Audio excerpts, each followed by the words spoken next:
Hi అండి. ఇది కార్తీక మాసం లాస్ట్ రోజు అండి.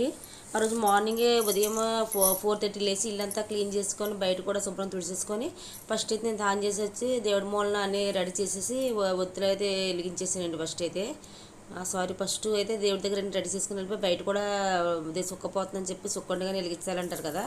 అప్పుడైతే నేను మార్నింగ్ బయట అయితే గౌరమ్మ తల్లిని రెడీ చేసి విఘ్నేశ్వరుని రెడీ చేసి పూజ చేసుకున్నాను. అందులో మా ఆయనగారు కూడా లేచి వీడియో అయితే మా ఆయనగారికి తీసారండి. అందుకే మా ఆయనగారు కనిపించలేదు.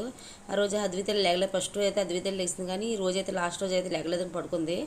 అప్పుడు వచ్చేసి మా ఆయనగారు ఏమో వీడియో తెస్తున్నారు కదా, ఇంకా తాతను కూడా రెడీ అయిపోయి పూజ చేసుకుని మీ అందరికీ, నాకు, మా అద్వికి, మా బాబుకి, మా ఆయనగారికి మొత్తం అందరికీ ఒత్తులు అయితే వదిలేసుకున్నామండి. 365 ఒత్తులు మొన్న అయితే టెంపుల్కి వెళ్ళినప్పుడు అయితే వెలిగించేసుకున్నాం ఉపవాసం ఉన్న రోజు. ఇంకా తర్వాత అయితే ఇప్పుడైతే 31 ఒత్తు చొప్పున నాకు మా ఆయనగారికి వెలిగించాను. పాపగా అయితే ఇద్దరికి 5 చొప్పున వెలిగించాను. ఎందుకంటే నా దగ్గర ఒత్తులు అయితే లేవండి. పైగా ఆ పళ్ళెం కూడా సరిపోవట్లేదు. ఇంకా టైం అయిపోయిందని చెప్పి అలా వెలిగించాను.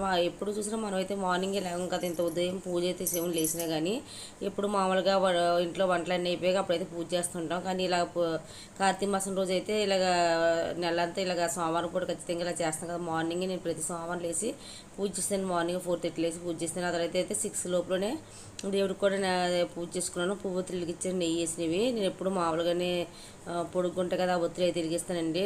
అది నువ్వుల నూనె వేసి పూజ అయితే బాగా కంప్లీట్ అయిపోయింది. తర్వాత అయితే మేము టెంపుల్కి వెళ్ళి స్వయం పాకం అయితే ఇచ్చేసి వచ్చాను. మా ఆయనగారు నేను కలిపండి. మార్నింగ్ 6 చాలా మబ్బుకుందండి.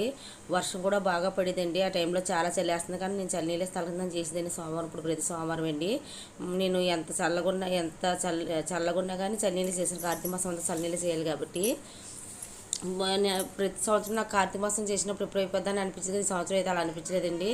ఇంకా కొన్నాళ్ళంటే బాగుంది అనిపించింది. ఇది ఒక చిన్న వీడియో అయితే తీసామండి. ఆ రోజు కుదరలేదు. ఇంకా బాగా చలిగా ఉంది కదా, ఇంకా మా ఆయనగారు అయితే పూజ పడుకొని చెప్పి అయితే రెస్ట్ తీసుకున్నారు. తర్వాత వచ్చేసి మేము నెలంతా అయితే నీసు తినలేదండి. ఓన్లీ వెజ్ మాత్రం తిన్నా. సోమవారం పూట ఉల్లిపాయ కూడా తినేవాళ్ళం కాదు. నేను పెట్టి వేసిన ఒక లైక్ నా సార్లు చెప్పలు వేసుకుని